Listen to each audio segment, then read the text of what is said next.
que por favor enciendan sus cámaras. Vamos entonces a dar comienzo a este webinar. Un gran saludo a todos los que están participando. En este momento tenemos 100 personas por el Zoom, 102 ya está corriendo y por YouTube ya estamos entonces comenzando a transmitir. Y además nos están grabando la reunión por acá. Así que Vivian, Manuel, Ángel, muchas gracias por estar con nosotros. Este es un webinar que ya se está haciendo tradición entre nosotros y todos los jueves a las 3 de la tarde. Este es un tema bien interesante. Creo que todos los venezolanos podemos estar muy interesados en esto. Es un tema dedicado para toda persona que siente que las cosas en el país están siendo duras, ¿sí? Para toda persona que siente que, bueno, que es tanta la situación, tanta la presión, que a veces tienen unas manifestaciones que no son comunes y que incluso que no son propios de la persona. Entonces, bueno, si así te sientes, los que están escuchándome, bienvenidos a este webinar, es para todos nosotros. Contaremos con 3 personalidades, eso de muy buen nivel. Si hay algo que es de gran orgullo para una escuela, son sus egresados. Y bueno, hoy contamos con 3 muy buenos egresados que de verdad nos van a dar muy buenas pistas y que nos van a permitir ampliar la mirada. Tenemos a Ángel Oropesa, que ya en el segundo webinar estuvo con nosotros. En esta oportunidad estuvo con Laureano Márquez como psicólogo social. Hoy nuevamente está con nosotros. Ángel es profesor titular de Psicología Social, doctor en Ciencias Políticas. Y bueno, y una de las diferentes cosas que hoy nos presentará es un poco, bueno, cómo entender o cómo ver los resultados del ENCOVI, que es lo que contribuyen también al incremento de este trauma psicosocial. Luego tendremos, y en ese orden será como estarán exponiendo y respondiendo las preguntas, tenemos a Vivian Kedari. Kedari se encuentra en este momento en Nueva York. Está trabajando, estudió y ahora está trabajando por allá. Vivian es PhD en Psicología Clínica. Concretamente trabajó en el área de trauma y psicofisiología. ¿Sí? Como les dije, trabaja en Nueva York y se dedica, una de las cosas que trabaja todo el tema de migración forzada y estrés crónico. Y una de las cosas muy interesantes, que creo que nos puede dar muchos datos, es que trabaja especialmente con refugiados de la guerra de Siria. Sí, sí, es verdad que, Vivian, que estás aquí con nosotros y que obviamente nos puedes aportar mucho. Y Manuel Llorens, profesor nuestro, psicólogo clínico y comunitario. En el webinar, una de las cosas que nos va a presentar es sobre resultados de la investigación sobre violencia en Venezuela y es lo que va a publicar en conjunto, en coedición con la profesora Verónica Zubillaga, próximamente un libro titulado Dicen que están matando gente en Venezuela. Así que bueno, nuevamente, bienvenidos. El tema que hoy nos reúne, trauma psicosocial, indicadores de una vida que no se rinde. Como siempre, la dinámica del webinar es el siguiente. Primero comienza hablando Ángel, luego Vivian, luego Manuel. Cada uno tiene alrededor de 10 minutos. Y luego entonces pasamos eso, unos 50 minutos, una hora, pasaremos con las preguntas y respuestas. ¿Dónde recibimos las preguntas? Solo las preguntas las recibiremos por vía escrita. Las hacemos por Zoom. Si se fijan en la pestaña inferior, hay una pestaña inferior que dice preguntas y respuestas. Allí nos las envíen. No la hagan por el chat, sino más bien por preguntas y respuestas. ¿Sí? Si la hacen y se equivocan, bueno, hay un equipo que está detrás que está recogiendo todo esto. Y también quienes nos están siguiendo por YouTube, por el canal de la Escuela de Psicología, que es Psicología UCAP, quienes nos están siguiendo por ahí en el chat de YouTube, ahí también entonces pueden hacer nuestras preguntas, que nuestro hermoso equipo de la Escuela de Psicología está tras bastidores recogiendo la información, tratando de que este sea un webinar de lo mejor. Así que bueno, les reitero, bienvenidos, gracias y nos sentimos orgullosos de ser egresados de esta hermosa casa. Así que adelante. Entonces bueno, comenzamos con Ángel, luego con Vivian y después con Manuel. Bien, gracias, profe Millón, por la invitación. Más honrado de compartir con Vivian y con mi hermano Manuel. Bueno, tenemos poco tiempo. Yo le voy a pedir si podemos partir la pantalla, profe, para ir más rápido. me dice la forma de compartirla.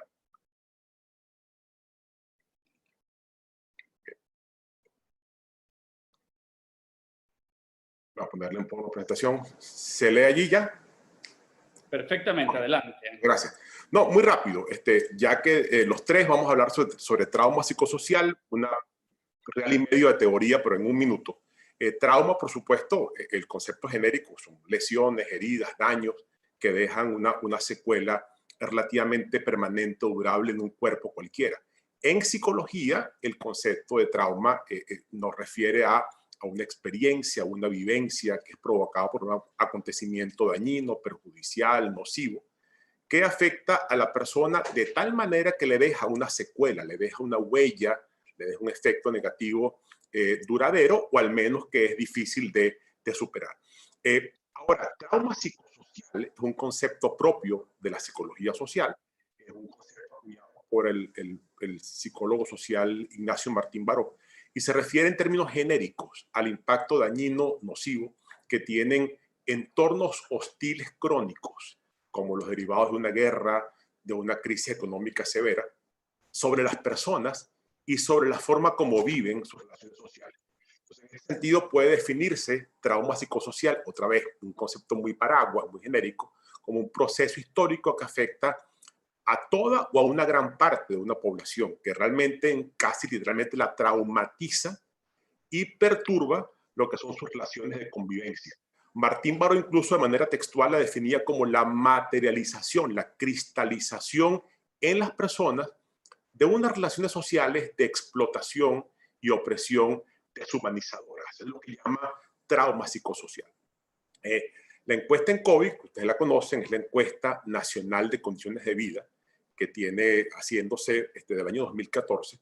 La Universidad Católica la acaba de publicar, la edición 2019-2020, con una hecha en campo desde finales de 2019 hasta marzo del 2020, con una muestra que no hace nadie en el país. Es hoy la radiografía económica y social más confiable, más creíble, más consultada que hay en Venezuela y en el mundo sobre la situación de Venezuela.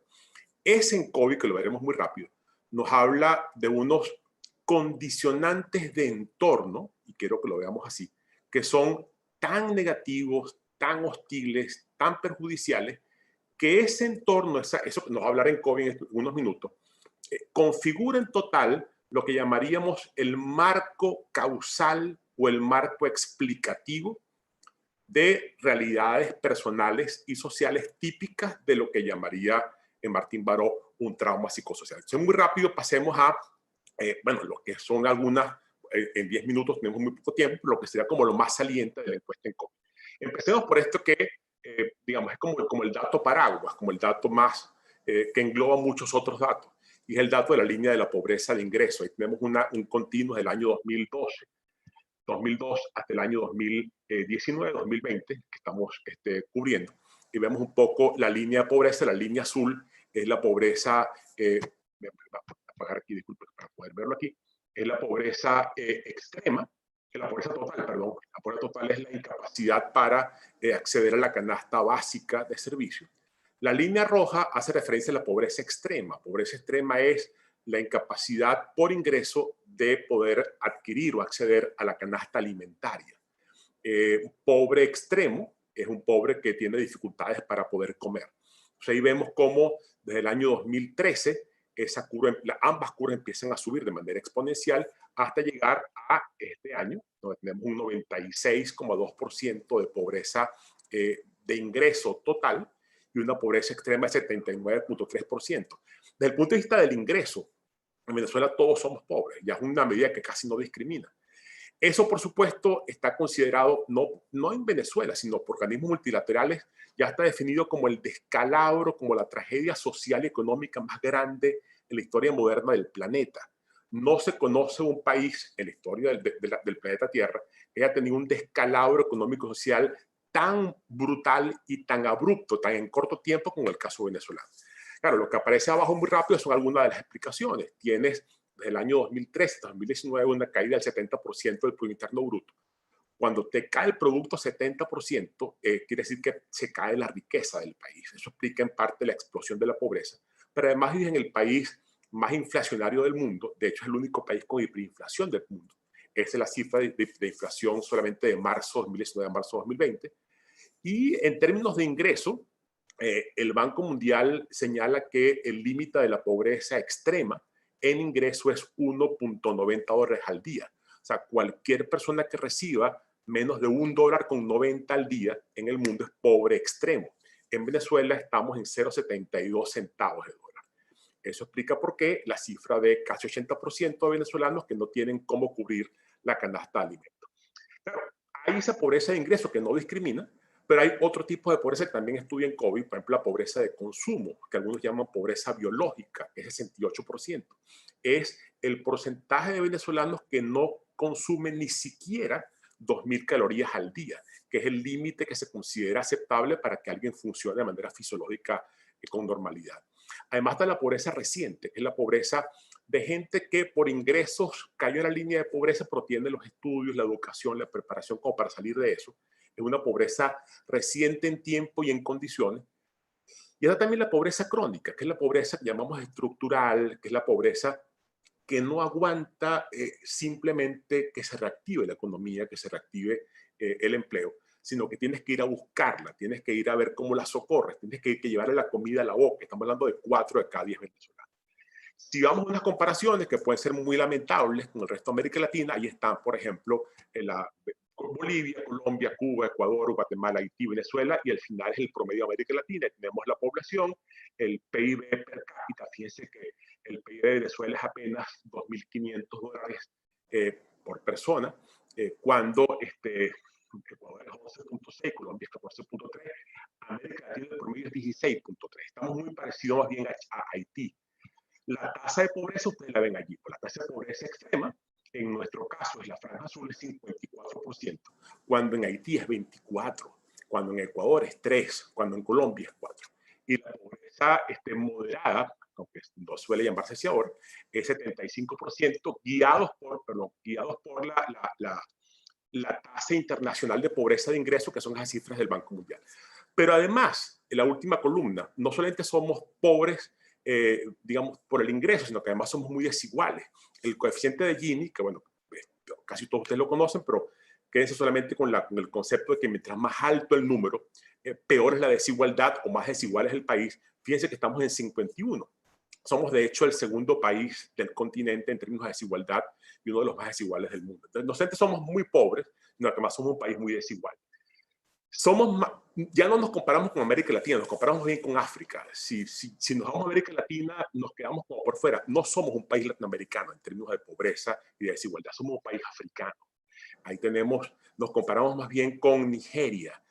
Si ven la columna de la derecha, la franja azul se corresponde a los niveles de pobreza y tienen también arriba los índices de Gini correspondientes a la desigualdad. Entonces, solo Nigeria nos gana en términos de pobreza, pero estamos, digamos, más pobres y más desiguales que países como Chad, como el Congo, como Zimbabue, como Yemen, como Haití, como Sudán, como Camerún. Entonces, ya nuestra realidad dejó de ser latinoamericana. Somos un país africano en América Latina. Y lo que decía la desigualdad, un país muy desigual, esas son las cifras, lo que ustedes conocen como la curva de Lorenz.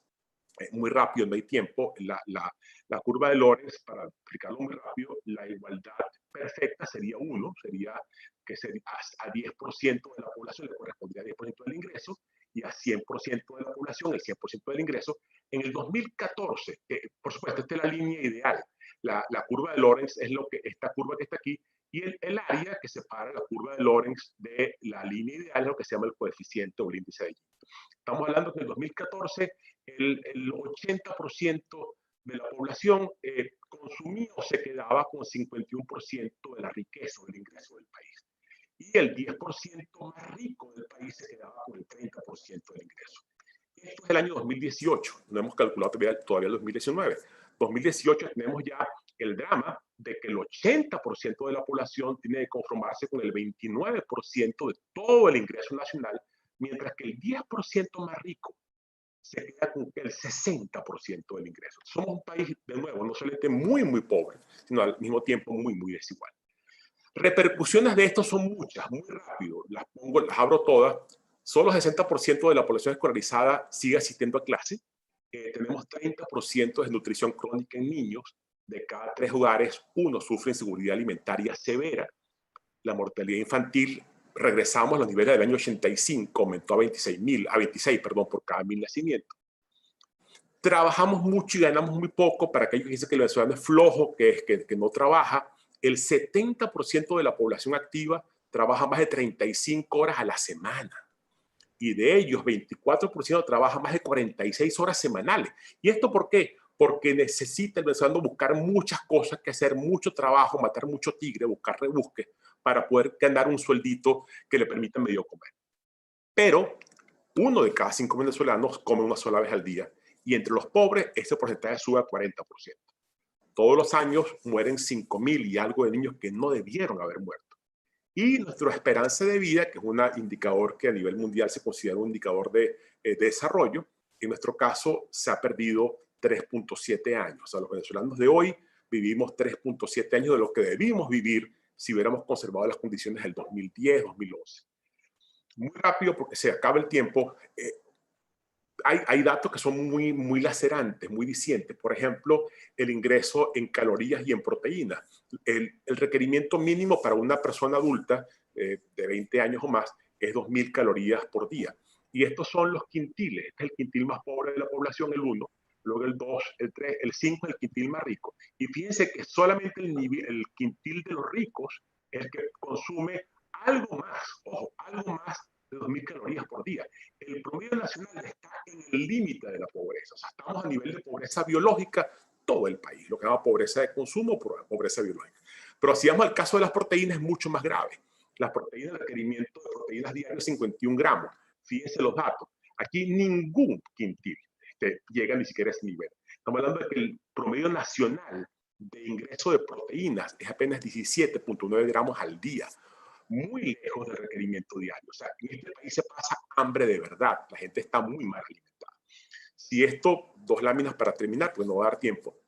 Eso tiene consecuencias. Si vemos el estado nutricional de los niños menores de 5 años, en términos de peso-edad, aquí tenemos, por ejemplo, un dato, y es el 8% de los niños menores de 5 años en Venezuela muestra un grado de desnutrición global. Estamos hablando de 166.000 niños que califican del indicador peso-edad como desnutrido y 21 en riesgo de desnutrición. Eso nos ubica en una categoría más centroamericana. Fíjense que Venezuela es 8%, Colombia es 3%, Perú es 2%, Chile es 0.5%. Estamos más a nivel de Haití, que es 0.11, Guatemala, que es 0.12. Pero peor que eso, más preocupante, no es que esto no lo sea, pero más preocupante es el estado nutricional en términos de talla-edad. En términos de talla-edad, ya pasamos a África otra vez. O sea, estamos hablando del 30% de niños menores de 5 años en nutrición crónica, de acuerdo con la talla. Fíjense que el 30%, Colombia es 12%, Perú es 13%, Chile es 1%, Haití es 22%, Venezuela es 30%. Venezuela ya está aquí, está en África. Está a nivel de Camerún, que es 31%, Nigeria, que es 33%, Congo, que es 21%. Venezuela es el segundo país, después de Guatemala, peor en este concepto y mucho más próximo a la realidad africana. Entonces, para cerrar esta parte, lo que tenemos es una situación de alerta alimentaria, de consumo nacional insuficiente, de desigualdad en los estados nutricionales. Lo importante es que las secuelas de largo plazo de estos estados nutricionales y de pobreza pueden ser irreversibles. Hay otros datos, termino solamente con esto, disculpen, le robo un minuto a Manuel y a Vivian. Este es un dato también muy grave. La proyección de población del INE para el año 2020, de acuerdo con el censo 2011, era de 32.6 millones. La ONU tuvo que corregir eso y para el 2020 nos pone en 28.4, se han ido 5.100.000 venezolanos. Pero fíjense que lo que se ha ido es lo que se llama la energía social de un país. Se ha ido este grueso entre 20 y 40 años, que es la energía de un país. Y esto es lo que explica que el llamado bono demográfico, que es cuando en un país la población económicamente activa es mayor que la dependiente, y eso tiene una cantidad de ventajas, ya se perdió. Entonces somos un país ya de viejos, no de jóvenes. Eso tiene una cantidad de problemas, pero uno de los problemas es que se han ido igual hombres y mujeres. Entonces, estas mujeres, que además se fueron en edad fértil, son las que no le van a dar hijos a Venezuela. Le van a dar hijos a España, le van a dar hijos a Colombia, le van a dar hijos a Chile, le van a dar hijos a Perú, pero no le van a dar hijos a Venezuela. Entonces, esto va a tener repercusiones mucho más graves en términos de la población, pero también en términos de lo que es el tratamiento de los adultos mayores, y todo lo que es la energía social.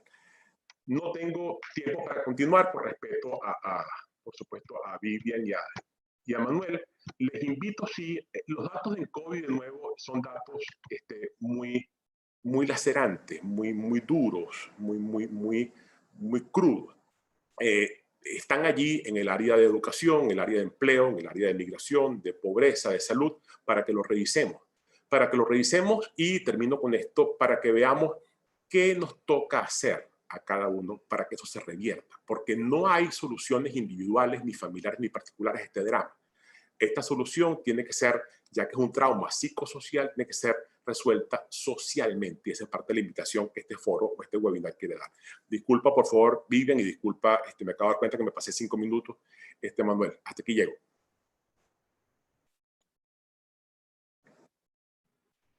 Adelante, Vivian.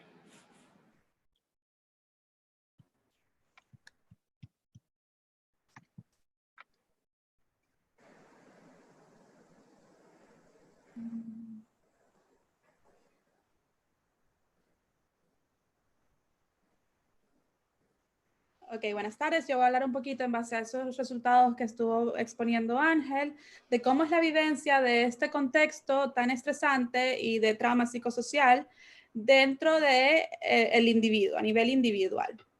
¿No? Y para abrir la presentación quería empezar con una cita del libro de Frankenstein de Mary Shelley, donde en una escena donde el Víctor Frankenstein se enfrenta con la criatura con la intención de matarle, la criatura cuya vida realmente ha sido una serie de tragedias desde el momento que se originó, donde todo el mundo la ha despreciado y la ha tratado como un monstruo, le dice: la vida, aunque tal vez no sea más que una acumulación de angustias, es preciosa para mí y la defenderé.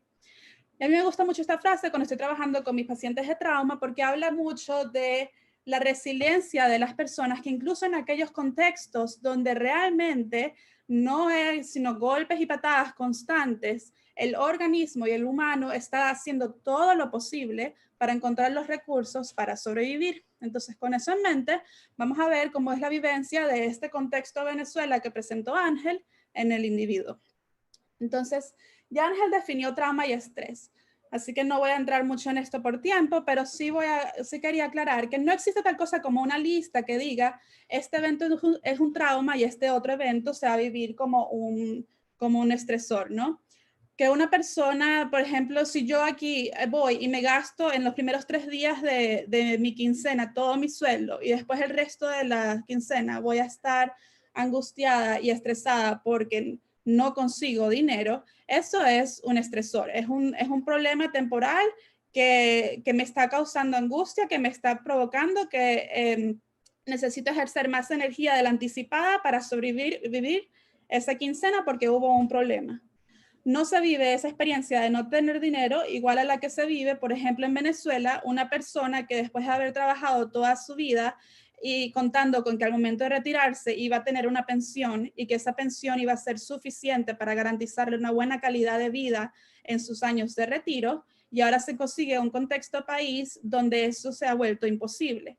Y entonces se viola la expectativa de qué era la justicia en el mundo y qué significaba para esa persona la narrativa de su vida y el valor de su trabajo. La vivencia de esa experiencia sí pudiese ser traumática, aun cuando no hay una amenaza directa a la vida de la persona. ¿No? El significado que estamos haciendo sobre los eventos a los cuales nos estamos afrontando es lo que van a hacer últimamente, si se van a sentir como un estresor con el cual podemos lidiar o si se van a vivir como un trauma que sobrepasa nuestras habilidades y que nos hace cuestionar la seguridad del mundo y qué tan predecible o justo es el mundo en el que estamos, ¿no?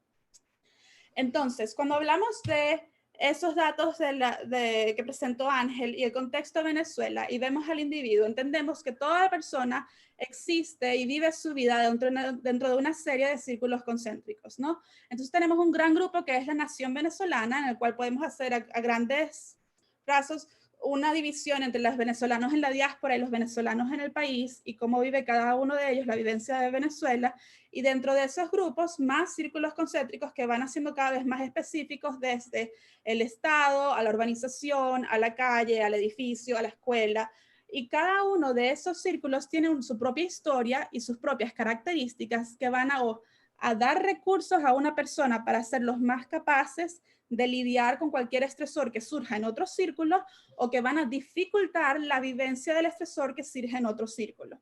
Para dar un ejemplo, porque eso suena como muy abstracto. El caso de la pandemia, ¿no? A nivel mundial, ahorita se está viviendo un fenómeno que es el COVID-19. Yo he estado trabajando en Jordania con refugiados de Siria. Esas son personas que escaparon de la guerra civil de Siria, lograron salir hasta Jordania, lograron conseguirle, por ejemplo, padres a sus hijos la seguridad de tener acceso al campo de refugiados. Y eso fue un camino cuesta arriba y difícil en el cual arriesgaron su vida y se enfrentaron a muchísimos retos. Ahora están en Jordania.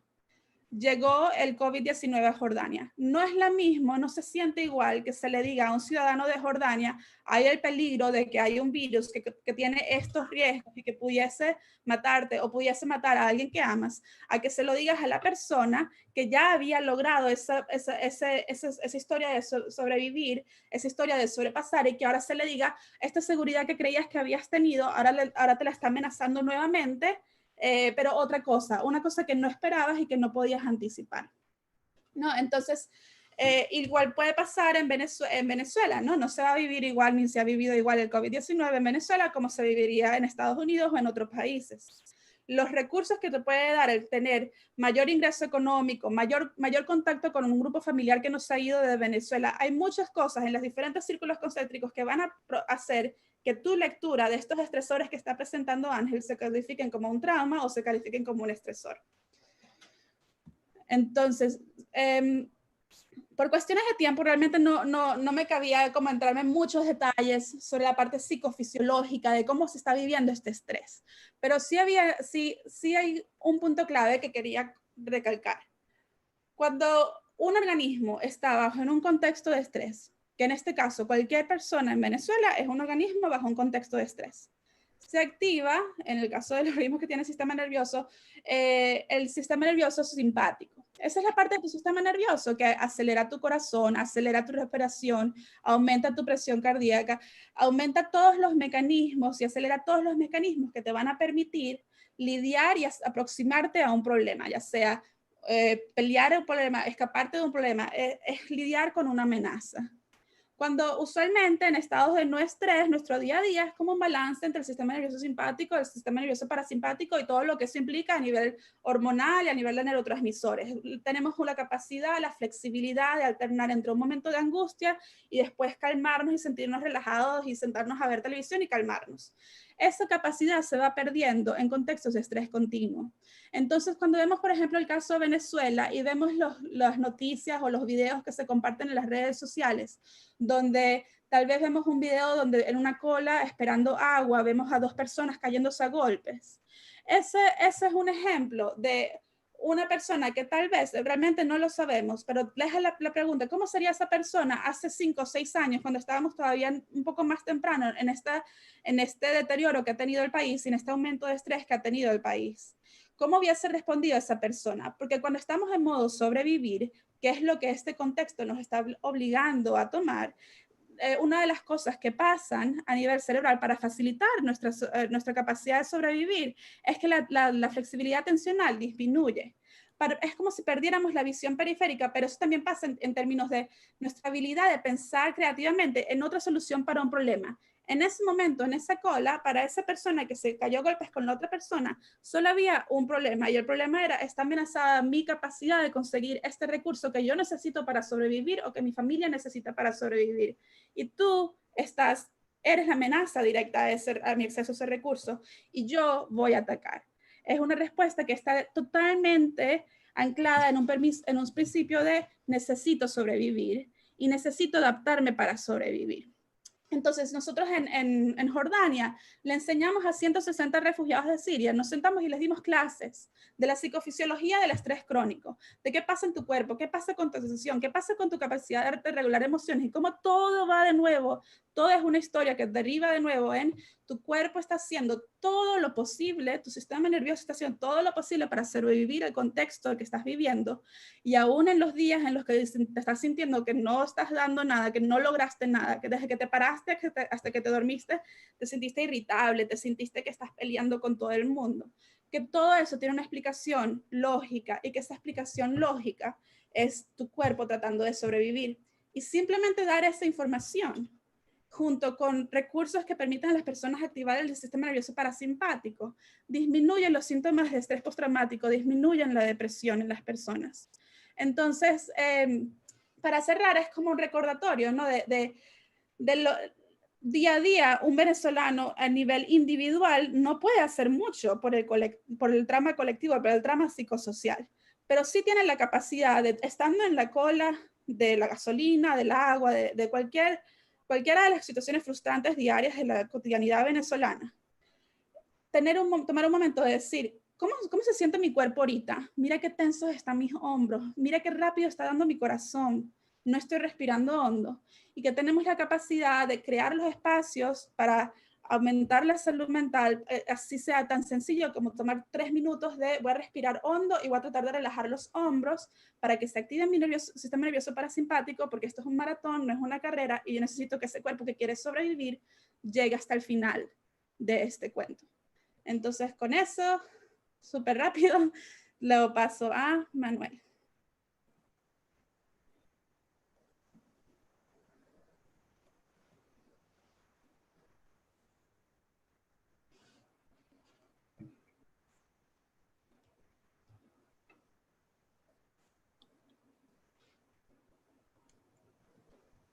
Aló. Te escuchamos, Manuel, adelante.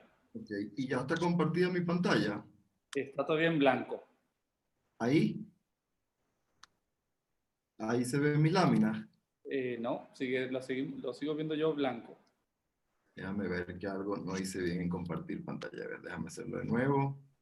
Compartir pantalla. Ah, es que compartí lo que no era. Ahora sí. Perfecto, ahora sí. Perfecto. Ok, bueno. Encantado de poder estar aquí compartiendo con ustedes a distancia, con mi casa, que es la Escuela de Psicología, y encantado de compartir ahí con Dani, con Vivian, con Ángel, pero no me puedo extender más, ya les diré cuando conversemos de lo encantado que estoy por el tiempo. Yo voy a compartir con ustedes unos hallazgos de una serie de investigaciones que venimos haciendo un equipo de trabajo sobre violencia en Venezuela, que como dijo Dani, está por salir, donde nos interesa, además del registro del impacto que está teniendo en el individuo, de lo que nos conversó un poco Vivian ahorita, nos interesaba también ver qué impacto está teniendo en la convivencia y en la manera de relacionarse de las comunidades. Entonces hemos hecho una serie de etnografías en diferentes comunidades para tratar de entender no solo cómo está afectado de nuevo la persona, sino cómo están afectadas las relaciones. Un niño, por ejemplo, en los Valles del Tuy, que es uno de los sitios donde hemos levantado datos, le decía a uno de los investigadores, cuando el investigador le preguntaba que qué se imaginaba que se podía hacer para mejorar esa situación de violencia que había tenido que atravesar su familia, que qué pensaba que se podía hacer para cambiarle, el niño le contestó, cambiar el plan malo por el plan bueno, ¿sí? Conseguirse un plan bueno para sustituir el plan malo. En La Vega, donde John Souto, que ha sido profesor de la escuela, está haciendo su doctorado ahora en Barcelona, y un equipo de trabajo estuvo levantando datos sobre el impacto en varias zonas de La Vega de la violencia crónica allí, observaba un grupo de niños que estaban conversando sobre el miedo que tenían de los operativos policiales que se venían repitiendo en su sector. Operativos policiales donde hubo asesinatos perpetrados por la policía, donde hubo robos después perpetrados por la policía, mucho miedo y zozobra ante estos operativos, y una niña un poco mayor trataba de calmar a los otros niños y le decía que es que dicen que ellos están matando gente, pero no es verdad, lo que están matando es malandros. Una frase lapidaria un poco de temas de deshumanización que tienen que ver con no solo el impacto que va teniendo en estos niños, sino después en la vivencia del otro y cómo me vinculo con el otro. Y un último testimonio que comparto, en Los Ruices, se registró una ola de linchamientos, si algunos recuerdan, donde se dio un número muy desproporcionado de linchamientos para lo que ese fenómeno venía presentándose en Venezuela. Y un reportaje de periódico me llamó mucho la atención porque hacía esta entrevista a una vecina que contaba, la prensa no lo registra todo, pero nos hemos acostumbrado a ello. En mi caso, cada vez que escucho los gritos agárrenlos, yo subo el volumen a la televisión para no escuchar demasiado. Al principio me asustaban, pero ya no, ya ni me asomo por la ventana para ver qué sucedió. Entonces aquí se ve un poco ese impacto en el individuo, tratando de desconectarse de una vivencia terrible que está sucediendo en su calle, pero además de ese impacto individual, nos interesa ver cómo eso tiene que ver de nuevo con cómo se registra la relación con su comunidad y con el otro. Eso, entonces, son 3 etnografías en La Vega, Valle del Tuy y Los Ruices, que están por salir en este libro que coedité con Verónica Subillaga, donde hay una serie de otras investigaciones donde participaron otros profesores de la Católica, como el profesor Carlos Alzualde. Pongo ahí Catuche porque nosotros veníamos haciendo etnografías en diferentes comunidades y Catuche era como el ejemplo previo, pero era lo contrario, una comunidad que había logrado organizarse para resistirse a una historia de violencia y ese contraste nos interesa. Y como decía Ángel, eso se enmarca en un concepto que propuso Martín Baró, donde él básicamente lo que nos estaba diciendo es cuando vemos las consecuencias del trauma sostenido por violencia, nos interesa no solo pensar en el individuo y el impacto que tiene en el individuo, sino tenemos que ver entonces cómo ha afectado el tejido social y las relaciones, porque después la resolución del trauma requiere que podamos aliviar los síntomas individuales, pero requiere también que podamos reconstruir ese tejido social, porque es en las relaciones deshumanizadas que se van gestando donde podemos entonces generar pues un círculo virtuoso en contra del círculo vicioso de la violencia. Las comunidades se ven afectadas por la violencia sostenida. Se ve en algunos de los registros claramente cómo la identidad, cómo la manera de concebir el nosotros se afecta, como por ejemplo en este graffiti que apareció en Los Ruices, donde pudimos levantar datos muy interesantes. ¿Qué sucede este graffiti después de las protestas callejeras que se dieron en Venezuela en el 2014? Los Ruices se ven muy afectados, uno de los puntos álgidos, de hecho hay varios muertos en los enfrentamientos, y eso generó un proceso comunitario de cohesión y de utilizar la identidad para defendernos, que entre otras cosas derivó en grupos parapoliciales de vigilantes que generaron los procesos de linchamiento. Entonces hay unos efectos claros y unas situaciones de mucho estrés y trauma que van generando efectos comunitarios. Las consecuencias que levantamos y describimos son múltiples y no voy a poder entrar en ellas por tiempo, pero sí se asemejan a cosas que se han encontrado en otros países, es decir, sociólogos, antropólogos, psicólogos han levantado datos en Centroamérica durante el conflicto colombiano, inclusive en ciudades americanas donde hay índices de violencia sostenido muy alto, y encontramos cosas similares, que se ha hablado de la cultura del silencio, la cultura del terror. Yo voy a detenerme en 3 consecuencias en particular que me parecen importantes destacar. Lo primero es que después de esta violencia sostenida, el tema de la desconfianza se permea en las comunidades. Yo empiezo a sentir que no puedo confiar en el vecino. Nos dicen algunos vecinos, tú nunca sabes quién te va a pichar, quién te va a dar una información a alguien que te puede poner en riesgo. No sé quién de mis vecinos son los que pueden estar participando en la banda local o en el linchamiento.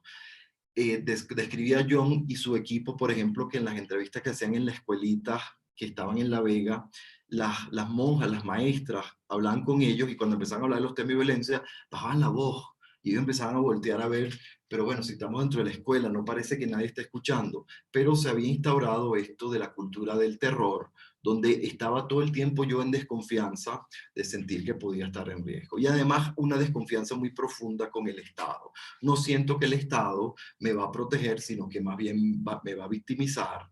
Empiezo a sentir que la policía es el enemigo, que quizás la banda local de delincuentes me dan miedo, pero son más cercanos y los conozco y prefiero el plan malo, el plan bueno a la policía. No imagino que la solución la tiene la policía, sino un plan un poco más benévolo. Y entonces hay una ruptura con el Estado. Hay unas ciudadanías híbridas que se han descrito, personas que saben que hay unas reglas oficiales, estatales, pero después son las reglas de juego de nuestra comunidad para poder proteger.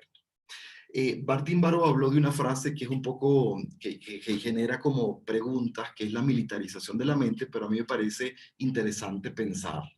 Se refería a que niños criados en situaciones de violencia, como fue la guerra civil salvadoreña que él estudió, empiezan a entender que la única manera de resolver los conflictos de la convivencia diaria es a través de la fuerza y la violencia. Es decir, que cuando yo estoy criado en condiciones donde la violencia es perenne, yo empiezo a entender que la manera de protegerme es ser más fuerte que el otro y poder tener la capacidad de ejercer violencia. Pero además entonces las lógicas militares empiezan a permear la vida diaria. Entonces vemos militares en todos los frentes de lo civil. El código ciudadano, el Estado de Derecho se fractura y empieza a ser el que tiene armas, el que tiene poder fáctico, el que puede entonces imponerse. Y sabemos que además que eso ha sucedido en Venezuela como consecuencia de la violencia crónica, también sabemos que ha sido estimulado la idealización de lo militar. Entonces tenemos que hay una propaganda continua de ubicar lo militar sobre lo civil, como por ejemplo cuadernos del Ministerio de Educación, donde tiene a los militares para que los dibujen, o propaganda gubernamental donde salen niños disfrazados del FAES, que ha sido pues de los cuerpos más criticados por abusos de derechos humanos. Y finalmente el tema de la zona gris también me parece muy importante. Es un concepto propuesto por Primo Levi en los campos de concentración, después de sobrevivir los campos de concentración, donde decía, en una situación de sobrevivencia, una de las cosas que ocurre es que a veces los que están sobreviviendo se alían con algunos de los opresores. En los campos de concentración, algunos judíos entonces participaban y colaboraban con los que llevaban el campo de concentración, y decía, en la situación de sobrevivencia era difícil poder distinguir qué era lo bueno y lo malo. En nuestras entrevistas, por ejemplo, en Los Ruices, los vecinos criticaban que se diera algo como los linchamientos y les horrorizaban, pero al mismo tiempo decían, bueno, pero es que estamos tan vulnerables que también entendemos que estos jóvenes se organicen así, igual que en La Vega nos decían, bueno, nuestra banda no están matando gente, están matando malandros. Empieza a perderse una estructura ética que permita establecer claramente qué es lo bueno y qué es lo malo, y eso genera pues una dificultad de poder institucionalizar respuestas y tener respuestas negociadas de convivencia. Gambetta lo ha estudiado con la mafia siciliana y cómo además eso permea en el gobierno. Tenés gobiernos donde la delincuencia organizada y el gobierno están permeados, están entremezclados, y es difícil entonces distinguir dónde es que está realmente una autoridad confiable o no. Sé que estoy sobre la hora, pero quiero hacer un último comentario que es muy importante. Hubiese querido tener más tiempo para desarrollarlo, pero nuestro registro fue de las consecuencias de la violencia sostenida.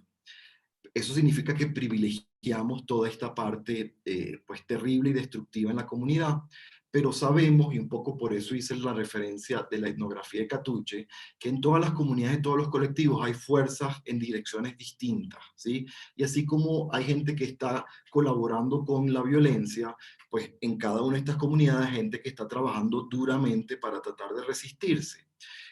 Maestras, vecinos, párrocos que están construyendo tejido social.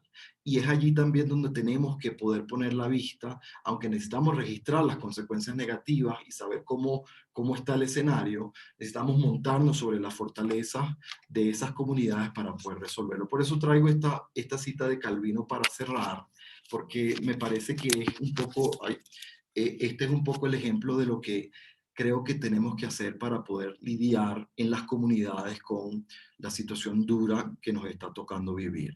Calvino escribió en Las ciudades invisibles una última ciudad donde él describe cómo es la violencia cómo es el infierno en la tierra. Y dice, el infierno de los vivos no es algo que será.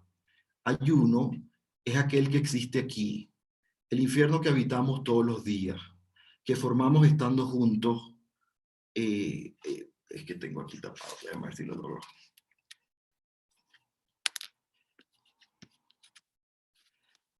Dos maneras hay de no sufrirlo, este infierno en la tierra. La primera es fácil para muchos, aceptar el infierno y volverse parte de él, hasta el punto de no verlo más. La segunda es peligrosa y exige atención y aprendizaje continuo. Buscar y saber reconocer quién y qué en medio del infierno no es infierno, y hacerlo durar y darle espacio. Yo creo que esa es la tarea que tenemos que gestar, darle espacio a aquello que no es infierno en medio de situaciones muy difíciles que nos están tocando. Y con eso cierro.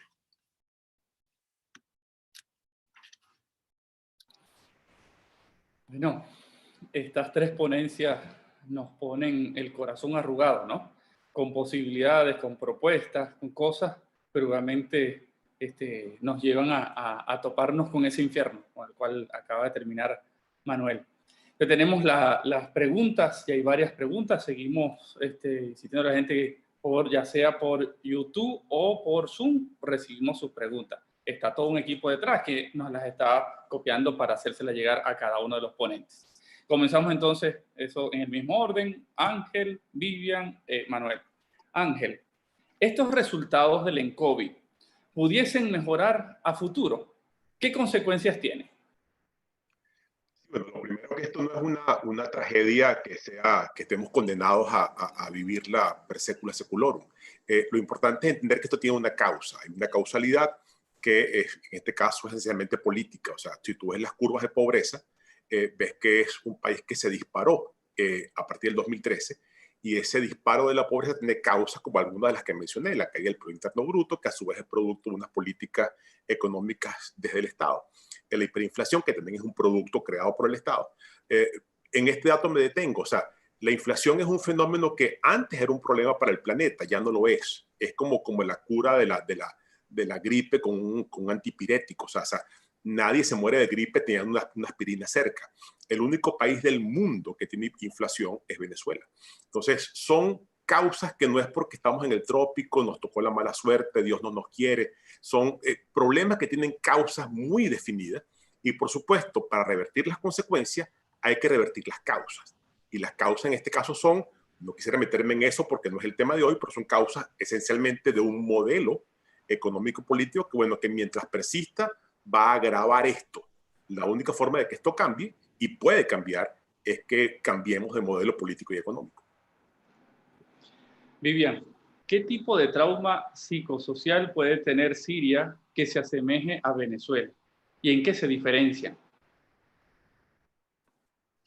A nivel de lo que más estudio, que es la psicofisiología, estrés es trauma, y entonces la vivencia de esa experiencia va a ser muy similar. De hecho, que ahorita el equipo con el que yo estaba trabajando en Siria, estamos tratando de traducir la intervención para llevarla a Venezuela, porque en cuanto a la narrativa del haber tenido un país que tenía cierto nivel de prosperidad, donde todo el mundo podía haberse imaginado un futuro y un ritual en su comunidad, que quedó interrumpido por la serie de eventos que llevaba a Venezuela a las circunstancias de hoy en día, esa vivencia y esas pérdidas son similares a las que puede haber reportado una persona que vivió Siria en paz y Siria entrando en el proceso de guerra, y después el haber tenido que huir de Siria, o incluso la gente que sigue dentro de Siria. Se ha perdido los espacios y los rituales y las tradiciones que antes podía haber tenido ese grupo, y dentro de esas pérdidas se ha perdido también recursos que ayudaban a mantener a la gente resiliente y con buena salud mental.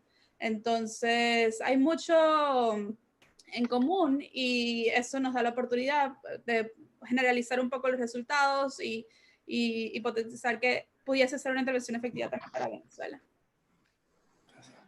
Manuel, dice aquí uno, entiendo que pueda ser difícil saberlo, pero quisiera saber tu opinión, Manuel, al respecto. Dice, ¿este proceso de desconfianza entre los ciudadanos es consecuencia de una estrategia a largo plazo preconcebida por el Estado para fortalecerse y tener el control sobre la ciudadanía?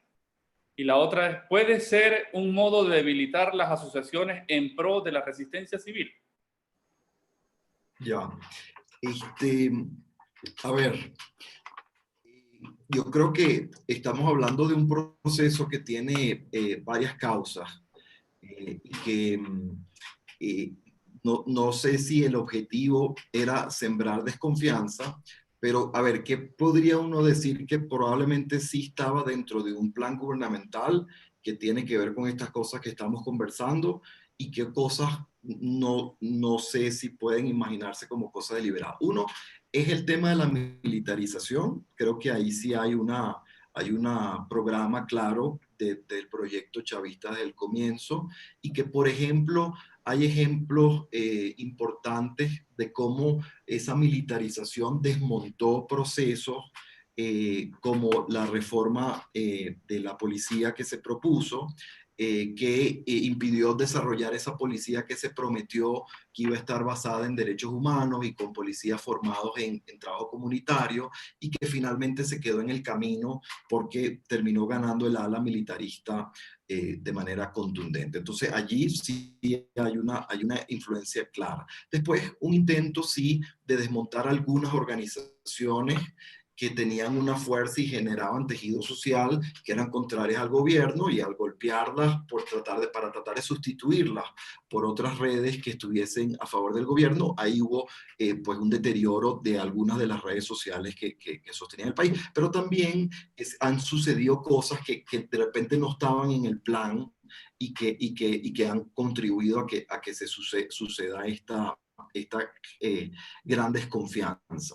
El tema de la gran desigualdad que menciona Ángel, sabemos que la desigualdad, una de las cosas que genera es desconfianza, menor cohesión social, menor posibilidad de sentir que estamos todos en el mismo barco, sino que hay unos privilegiados y hay otros que están sufriendo más de la cuenta. Entonces eso imposibilita generar cohesión social. Y después tenemos un fenómeno de violencia que viene creciendo durante 30 años, y ese fenómeno de violencia ha generado mucho desgaste en muchas comunidades que antes eran comunidades, inclusive comunidades pobres, pero que tenían unos lazos mucho más ricos, que después entonces que la violencia afectó de manera significativa ese sector, entonces es más difícil reconstruir. Entonces, bueno, lo que quiero decir, hay diferentes causas, algunas gubernamentales, otras no necesariamente directamente. Ángel, tú hablabas de que la solución no es individual, sino social. Pero, ¿de qué manera se puede empezar a hacer cuando una de las consecuencias clave de toda esta situación es la desconfianza de la sociedad, tanto localmente como a nivel estatal? Sí, pero otra vez estamos en la culebra que se muerde la cola. Entonces, una consecuencia que a su vez es causa. Yo creo que hay que huir de una trampa, y es la trampa en la que cae mucha gente de muy buena fe, por supuesto, con mucha frecuencia, y es pensar que la solución está en los venezolanos. Cuidado con esto, porque se nos olvida que el venezolano es la víctima, no es el victimario. O sea, está sufriendo las consecuencias que no originó él.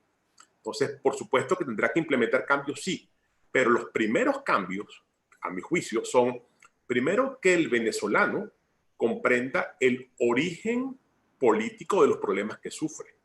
Segundo, que entienda que la solución no es nunca, es imposible, es una fantasía. La solución no es individual, no es familiar, no hay soluciones particulares a un problema global. Y tercero, que se organice para ver cómo ejerce desde su especificidad, desde su sector, desde su metro cuadrado de influencia, presión para que esto cambie. Entonces, a lo mejor soy muy antipático con esto, porque mucha gente habla, bueno, ¿qué hay que hacer para entonces darle mayor soporte al venezolano, que salga de esto? Está bien, eso es importante, pero cuidado con que estemos cayendo en la trampa. El venezolano lo que tiene que hacer, a mi juicio otra vez, mi opinión, en primer lugar, es entender el origen del problema, entender que no hay solución individual y organizarse para, en sociedad, tratar de que todos presionemos para que haya un cambio político. Si no, ninguna de las cosas que implemente, por muy beneficiosas que sean, pasarán de ser unos meros pañitos paliativos desde el punto de vista personal. Y esto, insisto, yo sé que esto va a causar alguna escozor o molestia en algunas personas por lo que estoy diciendo, pero no sigamos escupiendo para arriba. El problema no somos los venezolanos. Vivian, Dicen, el subtítulo del flyer promocional de este evento era Indicadores de una vida que no se rinde. ¿Cuáles son esos indicadores en medio de este contexto tan duro? Creo que para mí el indicador es que va a sonar también un poco simple, pero el simple hecho de estar presente, de estar vivo en el país, Venezuela, ya es evidencia de el uso efectivo de recursos que han permitido que la persona llegue y haya tolerado el estrés de Venezuela hasta el nivel donde lo ha tolerado. No sé si tanto lo pudiese responder así como que estas son las características del venezolano ideal que puede sobrevivir todo este estrés que está pasando así como si nada, porque eso tampoco es salud mental, ¿no? El sentir indignación y dolor ante la experiencia país, que es un proceso que implica también un desgaste para el cuerpo, es una respuesta lógica y es la que hace que la sociedad se cambie y la sociedad se mueva. El descontento es lo que genera cambio en una sociedad. Entonces no hay tal cosa como la receta de qué necesita el venezolano para ser el venezolano que va a lidiar con este contexto de manera efectiva. Sí creo que... Y esto para tocar otra pregunta que salió ahí, que salía como, bueno, esto es permanente, si hay un marcador fisiológico de este estrés ya se hizo permanente, y sí quiero aclarar, no, de día a día podemos fluctuar mucho en cuánta tolerancia podemos tener cada uno de nosotros y qué tan resilientes nos podamos sentir ante el contexto, cada uno de nosotros en base a muchas variables. Nuestro cerebro siempre va a mantener la plasticidad cerebral que va a permitirnos crear, después de que pase este momento de estrés, nuevas conexiones, nuevos aprendizajes y un reencontramiento de lo que antes considerábamos lo normal o lo que considerábamos un mundo seguro, redefinido al terminar este proceso. Pero para llegar ahí, primero, no hay más que hacer sino literalmente usar las estrategias básicas que van a permitir que el cuerpo aguante para que llegue a ese futuro donde va a poder hacer ese ejercicio terapéutico de restablecer un poco esa tranquilidad y ese sentido de el mundo es predecible y el mundo puede ser seguro. Manuel, ¿qué tipos de problemas psicosociales y psicológicos tenemos los venezolanos y no nos damos cuenta por falta de atención hacia nosotros mismos? A ver. Muy complicado, ¿no? Las preguntas complicadas le están cayendo a Manuel. Muy bien, que sufra un poco. A ver,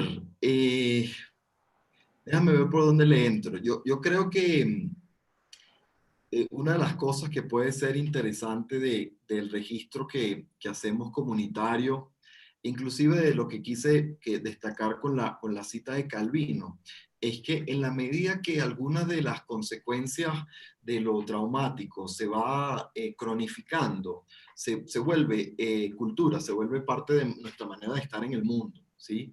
Y en ese sentido se vuelve difícil de ver. No sé si por ahí va la pregunta. Pero en la medida que se va naturalizando, esta persona que sube el volumen de la televisión para no tener que lidiar con eso, es un mecanismo comprensible. Pero ahí vemos viendo cómo la gente está buscando maneras de poder naturalizar, de adaptarse a algo que es muy duro. La adaptación es comprensible, pero si no nosotros guardamos un bolsillo de espacio donde podemos tomar distancia y darnos cuenta que no nos podemos asimilar a la violencia crónica, entonces no vamos a poder tener alguna solución. Es decir, en la medida que naturalizamos la violencia, en la medida que nosotros asumimos que eso es así, que no tiene vuelta, en la medida que no guardamos un espacio libre de eso, entonces se convierte en un problema que está instaurado. El ejemplo de las investigaciones en Italia son muy interesantes porque es una desconfianza del sur de Italia histórica que se va convirtiendo en mecanismos de contratación de seguridad privada, bandas ilegales que te ofrecen seguridad a tu negocio, a tu organización, a tu comunidad, y entonces van ganando poderes locales. Eso es lo que vamos teniendo. Grupos armados no legales que tienen vínculos con el gobierno, pero no son el gobierno y te ofrecen seguridad local. Y Gambetta dice, el problema es que la solución en el corto plazo es efectiva, pero a largo plazo es terrible. Es decir, sí, me da seguridad, pero ahora entonces se erige como un nuevo poder y tenemos una fragmentación de poderes locales que no hay cómo reglamentar, porque además son poderes armados, y entonces se naturaliza una situación de violencia y de contraposición de fuerza armada, y eso lo estamos viendo en sectores del país. Entonces la naturalización de la violencia creo que es un problema psicosocial significativo. Gracias. Ángel, y dos preguntas. ¿Han realizado estudios en la ciudadanía venezolana en donde recaben propuestas, alternativas y posibles alianzas de la ONG para intentar revertir los resultados del ENCOVI? Ese es uno. Y la otra, ¿cuál sería su receta en 120 caracteres, te la ponen dura, Ángel, para rescatar al venezolano del sentido de impotencia y frustración donde lo ha metido el régimen? Sí, bueno, muy rápido. Sí, hay una cantidad de ONGs, de organismos multilaterales preocupados por Venezuela. Incluso ya algunos han hecho una especie de prealianza con Venezuela para ayudar en dos momentos, ayudar, digamos, en medio de esta situación de tragedia humanitaria, en la medida que se pueda, sabiendo que son ayudas paliativas necesarias, pero por supuesto que van solamente a los síntomas, no van a las causas. Y ayudas que están esperando que ocurra un cambio político para entonces ayudar en la recuperación de Venezuela. En ese sentido, insisto, los datos del COVID no son un signo catastrófico que estemos condenados a repetir. Esto puede cambiar porque son cosas que tienen unas causas muy bien identificadas, que lo que hay que hacer es ir contra las causas para que desaparezcan las consecuencias. Lo de la receta, bueno, yo trato de huir las recetas porque siempre, con todo respeto, implica una sobresimplificación que es como poco irrespetuosa con la complejidad de lo real. Pero yo vuelvo a insistir, tratemos de no, si bien hay que trabajar con las personas, y eso, por supuesto, muy respetable porque todos tenemos como personas que sobrevivir a esta tragedia, al lado de ese trabajo de supervivencia personal, no olvidemos el trabajo de alianza social, porque, insisto, hasta que no nos aliemos para tratar de ejercer presión para que haya un cambio, esta tragedia va a continuar. Fíjense que tú le preguntabas, o alguien le preguntaba, Dani, a Vivian, sobre indicadores, ya que llamamos a este webinar indicadores de un país que no se rinde. Y la respuesta de Vivian, excelente. Pero fíjense, hay evidencias de un país que no se rinde. Yo menciono solamente dos por falta de tiempo. Una es una evidencia ideológica, si ustedes quieren. O sea, no hay encuesta en Venezuela que le dé, digamos, al gobierno actual más de 10, 12% de apoyo. Si funcionara esto de que la gente se rindió, tiró la toalla, se puso abúlica, dijo no juego más, eso cambiaría. Veríamos entonces un apoyo al opresor, vendríamos unos apoyos de 60, 70%, y no es verdad. Entonces, por más que la gente pase hambre, esté contra la pared, esté viviendo en el país que muestra en COVID, los apoyos ideológicos al gobierno son muy magros, son muy escuálidos. O sea, es una evidencia de que no se ha logrado el objetivo, el país no se ha rendido. O sea, no se ha rendido ideológicamente al opresor. Pero hay una segunda evidencia que mencionamos, profe, cuando hicimos el webinar con Laureano, que es la evidencia de la conflictividad social. Este es un país en ebullición. Usted no lo ve porque no hay medios de comunicación. El medio que se atreva a ponerlo, pues lo cierran. Pero aquí los datos que tenemos, el último es de mayo. Aquí tuvimos en marzo 580 protestas nacionales, un promedio de 19 diarias. En abril, en plena pandemia, o sea, con imposibilidad de comunicarse, de moverse, todo el mundo en su casa, tuvimos 716, subió el promedio a 24. Y en mayo, otra vez en plena pandemia, tuvimos 1075 protestas en el país, promedio de 36 protestas diarias. Entonces, eso mucha gente no lo sabe. Esto es un país que en pandemia tiene 36 protestas grandes diarias. Eso es muy lejos de un país que se entregó, de un país que se rindió, de un país que tiró la toalla. Este es un país que, por eso es cuando el título, que además lo puso el director de la escuela, cuando hablamos de indicadores que no se rinde, es que al lado de la tragedia que hemos visto en el COVID y que bien describieron además Vivian y Manuel, tenemos un país que no es porque uno opine o no es porque uno crea, sino que hay evidencias conductuales de que ciertamente está muy lejos de rendirse. Gracias. Bueno, seguimos con las preguntas. Tenemos muchas preguntas por acá, pero Manuel levantó la mano. Adelante, Manuel. Se me ocurre un comentario sobre lo que está diciendo Ángel, que me parece muy significativo, que es que Ángel hace como alusión a las organizaciones de resistencia política más directamente. y sin duda estoy de acuerdo con él. Pero además las otras maneras de vincularse y asociarse también están haciendo resistencia. Es decir, no todas tienen que tener como foco lo político. Hay una cantidad de iniciativas que se han sostenido a lo largo del tiempo en situaciones muy difíciles que es tejido social y que si bien no tienen la fuerza para desafiar al gobierno, dejan sembrado las relaciones y la manera de hacer ciudadanía que da la oportunidad, cuando se abre la ventana oportunidad, están ahí para construir país.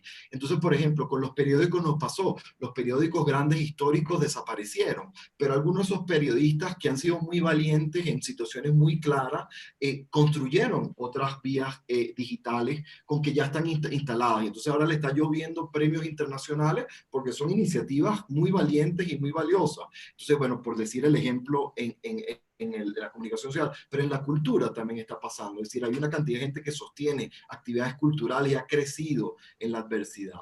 Y la historia siempre la puedes contar en dos direcciones, que era un poco lo que quería decir. Uno podría, en vez de preguntarse, bueno, todo el deterioro que tiene el país, uno puede preguntarse, ¿cómo ha hecho la Universidad Católica en 20 años de dificultad para mantenerse andando y seguir generando profesionales, y seguir generando actividades, y seguir generando investigación, y seguir generando reflexión? Es decir, allí hay fortalezas de resistencia que están además instaladas en los mismos actores que están preguntándose estas cosas. Pero uno tiene que poder no perder de vista que la narrativa tiene diferentes perspectivas. Cuando contamos la parte mala, a veces nos resulta aplastante y es difícil como pensar, un poco lo que decía Vivian, nos roba flexibilidad de pensamiento. Cuando lo contamos desde otra perspectiva, vemos que sí hay resistencia que están dando. No, de verdad que gracias. Seguimos entonces recibiendo preguntas, todavía tenemos para ello, pero quisiera un poco pedirle a todos los que están participando, que tenemos un poco más de 300 personas que han estado participando en este webinar, que tanto en Zoom como en el YouTube hay un formulario, un Google Form, en donde le pedimos su opinión sobre este webinar y sobre próximos webinars, desde ponentes, desde temas, así que queremos realmente fortalecer estos webinars, queremos mejorar, así que por favor, si pueden llenar ese Google Form, les agradeceremos profundamente. Seguimos, Vivian, la siguiente pregunta para ti dice, hoy el coronavirus agrega una nueva y temible amenaza a un panorama que de por sí era ya muy complicado. ¿Qué medidas urgentes de mitigación del daño serían deseables y factibles en un país con tan poca institucionalidad pública en el cabal sentido de esa palabra? Sí, lo del coronavirus, bueno, es como similar a lo que hablaba de qué impacto puede tener en un campo de refugiados, qué impacto puede tener en Venezuela, ¿no? En personas que ya estaban haciendo todo lo posible para mantenerse andando y que después llega este nuevo estresor que incluso en lugares donde no había una historia de estrés ha sido devastador, ¿no? Entonces, es difícil. Una de las cosas que yo siento que me ha tocado como psicólogo acá tratar con mis pacientes de trauma es un poco desconectar el coronavirus de la historia individual de trauma de cada persona, ¿no? A veces puede ser problemático que hagamos como una conclusión general de mi vida es una desgracia, porque mira aquí todas estas evidencias de desgracia y todas están conectadas y indicando en conjunto que yo no me merezco nada bueno en la vida y que no tengo ninguna razón ni motivación para seguir adelante. Cuando en realidad ha sido mala suerte, esa es una forma muy simplista de decirlo, perdónenmelo, pero son crisis aisladas que no estaban conectadas. El que haya ocurrido la pandemia hoy no tenía nada que ver con la historia que venía trayendo, la trayectoria que venía trayendo Venezuela. Cuando al nivel de tratar de explicarnos a nosotros mismos qué es lo que está pasando, las conectamos inmediatamente, eso puede tener es desmoralizante para la persona y puede realmente crear un estado depresivo porque es como todo el mundo está en mi contra. La pandemia ha sido difícil en otros países, va a ser muy difícil, va a ser muy ruda en Venezuela. Lo que viene va a ser difícil y no decirlo de esa manera no ayuda a nadie, ¿no? El estar preparados para vienen momentos duros en un lugar donde ya estaban habiendo momentos duros, es la realidad. Y lo que podemos hacer es, cuando les hablaba de los círculos concéntricos y como en cada círculo va a haber o una fuente que agrega el estrés o una fuente que resta el estrés. Es fortalecer los círculos que tenemos en nuestra capacidad, fortalecer de manera tal que tengamos una red de apoyo, que no lleguemos a esa crisis sintiéndonos totalmente solos. Eso puede tener la forma de buscar un personal de salud mental si no se tiene y sienten que lo necesitan. Puede ser quién es la persona que yo voy a tener para llamar en el momento en que estoy sintiendo que estoy en pánico y que realmente no puedo más y que no sé qué voy a hacer. ¿Quién es la persona que siento que, aunque está probablemente en la misma historia que yo, tiene la capacidad de escucharme y de por ese momento ayudarme a calmar un poco ese sentido de pánico que puede llegar a experimentar una persona cuando viene lo que viene, ¿no? Entonces, a medida que tengamos la capacidad de ver a nuestro alrededor y ver dónde están mis potecitos de agua que me van a ayudar como que a mantenerme a flote cuando vienen estos estrés, en estos círculos que tengo, cómo fortalezco estos círculos que tengo, eso es lo que nos puede preparar por lo que viene. Pero Venezuela no está preparada para la pandemia y evitar pensar o imaginar una estrategia que haga que lo que viene no sea traumático es bien difícil y es un poco disociativo casi. Manuel, ¿cómo se puede atacar terapéuticamente los traumas psicosociales más importantes en Venezuela? ¿Qué organizaciones existen actualmente en Venezuela que se encuentren trabajando en el cambio de los traumas psicosociales? Bueno, fíjate, lo interesante precisamente del concepto que propone Martín Baró es que desafía un poco las lógicas más tradicionales de pensar en un problema psicológico en términos de que después hacemos una psicoterapia como única respuesta. ¿Sí? Básicamente lo que decía es que si estamos hablando de trauma psicosocial, tenemos que pensar en psicoterapia y en la atención del individuo afectado, pero tenemos que concatenar eso con atenciones que permitan atender a lo que dice Ángel, a generar lazos y alianzas y relaciones, ¿sí? Tenemos que trabajar con la comunidad, tenemos que generar tejido social. Entonces, la respuesta es, necesitamos aliviar a aquel que tiene hambre y necesita comer, y necesitamos atender las causas de la hambruna para poder generar riqueza y para poder lidiar con la hambruna. Es en dos niveles que tenemos que pensar esto. Y bueno, ahí entonces se abre un abanico de gente. Sí, hay gente trabajando en Venezuela en un montón de temas que son relevantes a esto. En nuestra área de salud mental también es un ejemplo interesante cómo se ha ido organizando las personas, y en el medio de la pandemia surgieron una cantidad de iniciativas que ya venían trabajándose, que empezaron a ofrecer atención gratuita, que empezaron a ofrecer líneas de atención inmediata telefónica. Entonces, sé que, bueno, en el Parque Social tenemos años haciendo trabajo de atención para las comunidades. Psicólogos Sin Fronteras me viene a la mente, que son de los que han estado muy visibles haciendo atención. Nosotros, parte de la investigación que estoy presentando, que no lo dije y lo debí haber dicho, es parte de una organización que llamamos REACIN, que es Red de Activismo e Investigación para la Convivencia. Y básicamente lo que estamos tratando es generar vínculos de redes entre organizaciones que están haciendo resistencia. Y ahí entonces, por ejemplo, Francisco Sánchez, de la investigación de la escuela, en su investigación trabaja con grupos de madres cuyos hijos han sido asesinados por fuerza del Estado, que vienen organizándose para apoyarse entre ellas y ofrecerse ayuda. Hay un trabajo muy interesante que va entre lo terapéutico y en la organización para poder defender los casos de los hijos. Bueno, estoy hablando de ejemplos de diferentes instituciones que están en eso, de tratar de ver cómo se organizan para atender al individuo y las condiciones sociales. Ángel, ¿podrías enumerar algunas consecuencias a largo plazo de la situación alimentaria en niños y jóvenes? ¿Cómo afecta el sistema educativo? Y la otra es cómo se puede recuperar la confianza y lograr conectarse con el disfrute en medio de tanta precariedad y necesidad. Sí, hay consecuencias a dos niveles, tanto a nivel individual de la persona como a nivel social.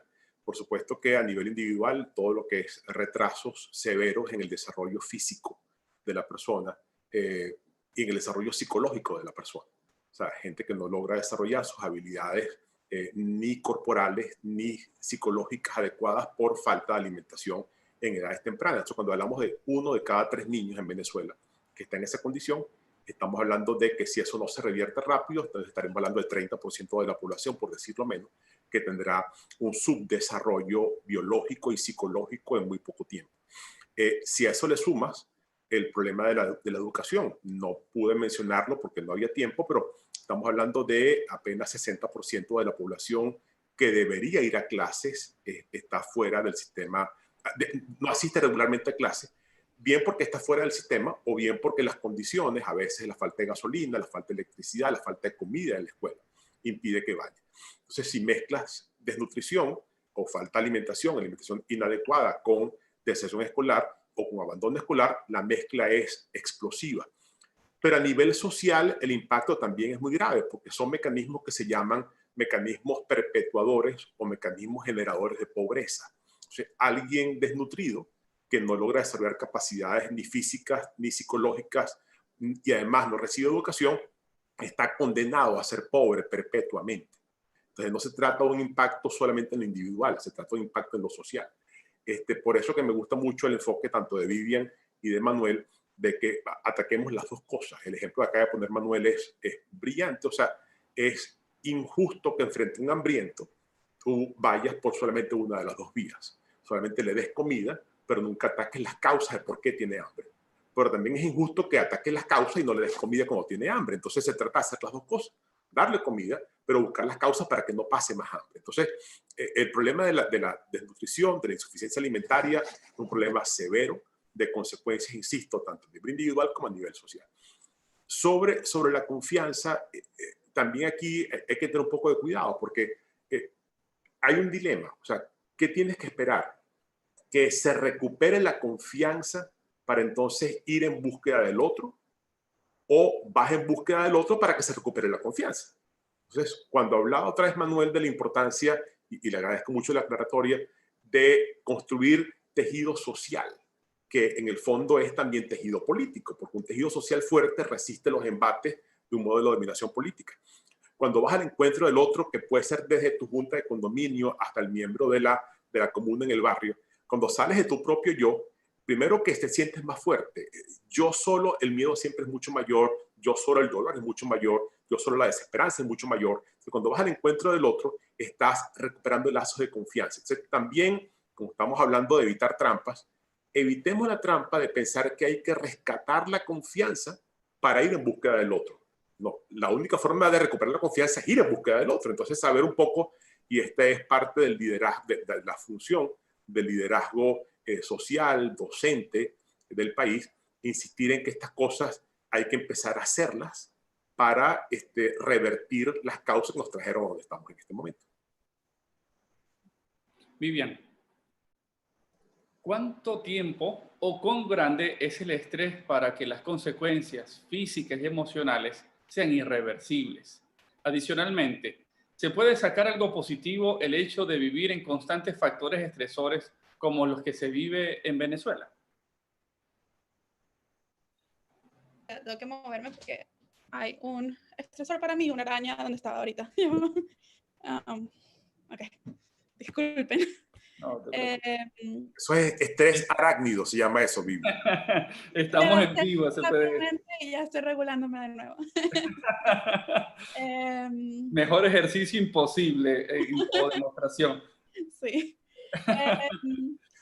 La primera parte ya la contesté un poquito antes, ¿no? Mientras nosotros preservamos la habilidad de plasticidad cerebral, que siempre estamos haciendo nuevas conexiones en el cerebro, hay el espacio para recuperarnos. No, uno de los problemas que nosotros veíamos cuando planteamos la idea de enseñar en Siria sobre las consecuencias psicofisiológicas de la experiencia de haber vivido la guerra civil y de haberse desplazado, era el temor de que se creara esa impresión de que como el cuerpo lleva la marca de ese trauma, entonces estamos permanentemente dañados porque vivimos un momento de estrés. Eso no hay evidencia en base a eso, hay evidencia de que con terapias de trauma es posible lograr recuperarnos. Y a nivel de estudios de epigenética incluso se ha visto que hay como rasgos de resiliencia que incluso han logrado, pasan de generación en generación, que en comunidades donde han habido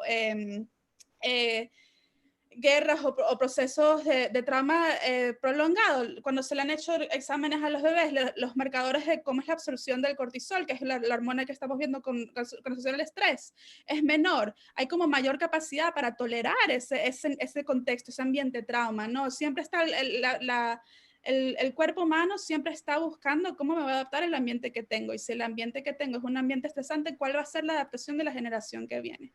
Entonces, en cuanto a crecimiento a raíz de esto, siempre va a haber espacio para eso, va a haber espacio para eso a medida que haya espacios en comunidad para lograr hacer una narrativa de lo que ha pasado en el país, donde se rescate en esa narrativa cuáles fueron las fortalezas que se demostraron en la sociedad, eso que hablaba Ángel, todavía protestamos en Venezuela, todavía el espíritu venezolano de querer buscar todavía el cambio ha seguido. ¿Y cómo hacemos eso el protagonista de esta historia y no lo que podemos estar sintiendo ahorita, que es más como los golpes que estamos llevando es el protagonista de la historia, ¿no? La fuerza que puede surgir de esto va a venir del trabajo que se tiene que hacer después del hecho en procesar qué fue lo que pasó, cómo lo pasó y cómo lo vivimos y cómo rescatamos nuestra fuerza ahí. Manuel, hay estudios de cómo se ha ido rompiendo el tejido social y cómo ha entrado la militarización de la mente también en la clase media. A ver,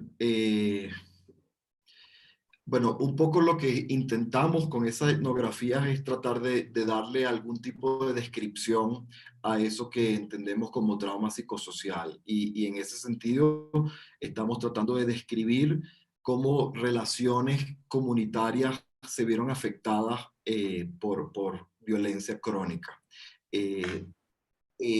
No sé si hay alguna aproximación cuantitativa posible, supongo que sí, o sea, se puede medir capital social, se puede medir asociatividad, se puede medir participación. No, quizás Ángel sabe más que yo si hay algún registro de cómo ha ido afectándose la asociatividad en el país a raíz de las situaciones traumáticas. Que entiendo que es lo que puede estar preguntando esta persona. Después, ¿cómo la militarización ha entrado en la clase media? Yo creo que no. Yo un poco traigo ese concepto que ofrece Martín Baró porque me parece que es como polémico, me parece que es controversial. Realmente él no terminó definiéndolo. Pero traer militarización de la mente es como traer el tema de lo militar a la mesa, que creo que lo hemos escurrido un poco entre otros problemas y no hemos terminado de poner el dedo al tema militar que es central en el problema venezolano. Y desde la psicología no creo que eso ha sido muy trabajado. En el mundo sí, el feminismo ha trabajado el concepto del militarismo, y cómo el militarismo no es solo el aparato militar, sino las actitudes que giran alrededor de una sociedad que se organiza alrededor del aparato militar. Allá hay investigación interesante. Y después, bueno, hay en el área de los historiadores venezolanos, donde se hizo como el registro de lo militar en Venezuela y cómo hubo un resurgimiento ya del comienzo del chavismo. Algunos historiadores venezolanos empezaron a escribir sobre eso desde allí. Después está una investigadora, perdón, una investigadora venezolana que está en Francia, que no sé si es Paula Vázquez o Paula Cadenas, que ha trabajado sobre, por ejemplo, qué pasó en la tragedia de Vargas y cómo lo militar influyó en cómo se organizó la respuesta y cómo entonces ella habla del militarismo compasivo como modelo de cómo lo militar se fue instalando inclusive en atención de salud, en otra. Allí hay un trabajo muy interesante que lamentablemente ahorita no me recuerdo el nombre de exactamente, pero se lo puedo hacer llegar. Gracias, Manuel. Bueno, siempre es escaso el tiempo para la cantidad de preguntas que tenemos y que, bueno, que muchas tristemente no podemos responder, ¿no? Entonces, bueno, voy a hacerle ahora una pregunta a los tres y con eso cerraríamos, pero antes, un poco, bueno, para todos los que están aquí presentes, que nos siguen por Zoom, que nos siguen por YouTube, ¿sí? La próxima semana, estamos hablando del 23 de julio, el webinar que nos va a convocar 23 de julio a las 3 p.m., ¿sí? Tiene estas preguntas, ¿sí? Estamos en pleno apocalipsis, ¿sí? Esto es un castigo de Dios, ¿sí? Esas son las preguntas que tiene, porque ha aparecido constantemente en los webinars, ¿no? Bueno, y entonces hemos invitado, consideramos personas que pudieran respondernos ante esto. El primero que hemos invitado es el cardenal Baltasar Porras, que estará con nosotros acá, que es el cardenal Venezuela, administrador apostólico de la Arquidiócesis de Caracas y arzobispo de Mérida. Y bueno, para trabajar el tema de si estamos en apocalipsis, no estamos en el apocalipsis, si esto es un castigo de Dios o no es un castigo de Dios, le he invitado a un compañero jesuita que es especialista en Biblia. Estudiar Biblia, ¿sí? Que es parte de la teología, es un estudio que es muy engorroso, que es bien complejo. Entonces, bueno, estará con nosotros el padre Aníbal Lorca, sacerdote jesuita, reitero, especialista en Biblia. Ahí lo tenemos. Y tendremos como psicólogos, porque bueno, el objetivo siempre es cómo poder conversar esto de la psicología y cómo incluso poder entender todas estas cosas y todas estas ideas de la psicología. Estará con nosotros el profesor Gustavo Lafontaine, que es profesor de nuestra escuela. Así que bueno, la próxima semana, 23 de julio a las 3 de la tarde, no se lo pierdan, porque así como este y como los anteriores, será un webinar que tendrá mucho que decir, con muchas preguntas que responder y sobre todo muchas ideas que tenemos que reconstruir, ¿sí? Bueno, les pregunto entonces a los tres, Manuel, Ángel, Vivian, un buen indicador de una persona, de una vida que no se rinde, ¿sí?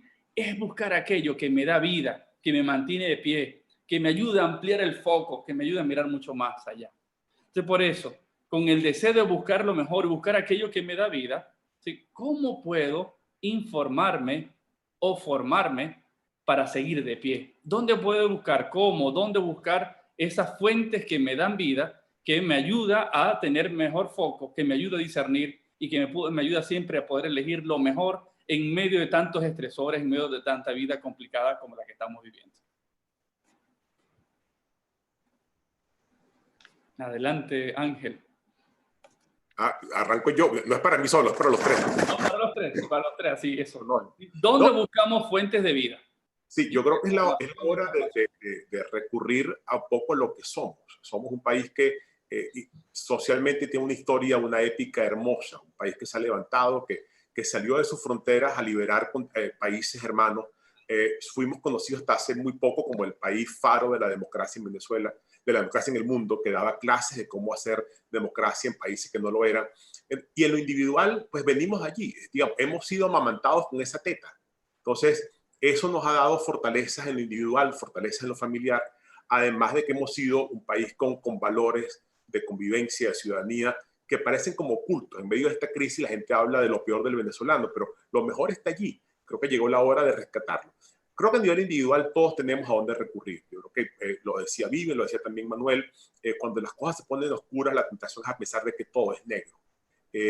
La inteligencia, la claridad, el discernimiento necesario te lleva a pensar que, bueno, esta es la parte oscura, pero esta es la parte luminosa. Y entonces, en mis amistades, en mi fe, en mi familia, en mi profesión, en mis lazos sociales, en mi tejido social al que pertenezco, buscar las luces que puedan hacer contrapeso a esa sombra. Pero es parte del reto que en lo individual, en lo social y como país tenemos que trazarlo. Esto no va a poder con nosotros. Y me adelanto, te felicito porque yo sé además, aunque no te gusta que te lo digan en público, yo sé que Dani, estos webinars son invento tuyo y el invento de la semana que viene es un invento realmente magistral. Somos un país tan noble que, por supuesto que creo que no, pero si llegase a ser esto un castigo de Dios, nos organizamos contra Dios, porque el Dios que conocemos y el Dios que queremos no es un Dios que quiere el maltrato de sus hijos, no quiere que sus hijos sean felices. Entonces, esto lo provocó otra gente, no lo provocó ciertamente Dios. Entonces, se trata es de, a pesar de las sombras, como decía bien Manuel, buscar las luces. Y creo que tenemos espacio, no dejemos que el cansancio, no dejemos que la desesperanza, no dejemos que un poco el abatimiento de la supervivencia, que es muy costosa cada día, nos haga olvidar que eso está allí y hay que buscarlo. Manuel, y si tenemos que recomendar un libro, una página web, así, que dice, mira, esto en este tiempo ayuda mucho. Si quieres ver pensándolo. A ver, okay. Adelante, Manuel.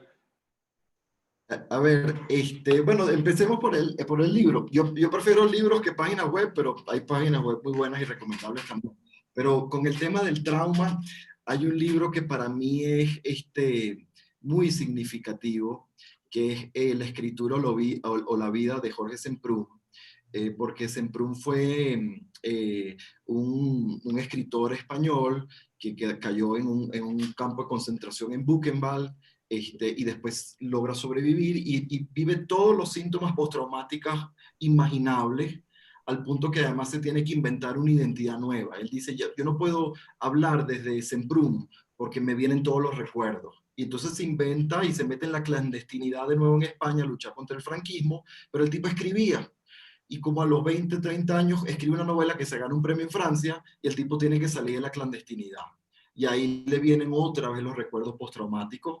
Y él dice, pasé 40, 50 años para poder escribir la experiencia de los campos de concentración y esa es la escritura o la vida. Yo había tenido que renunciar a la escritura para poder vivir, porque la escritura implicaba enfrentar esta verdad de mi vida. Es un libro bellísimo de gente que ha logrado como sobrellevar situaciones extremas. Pero bueno, ya me agarré un pedazo. Dame 2 minutos, quiero contar una experiencia Adelante. que tiene que ver con la pregunta que hace, que es que hay una historia familiar que para mí ha sido muy significativa y que ha como cobrado significado con los años, ¿sí?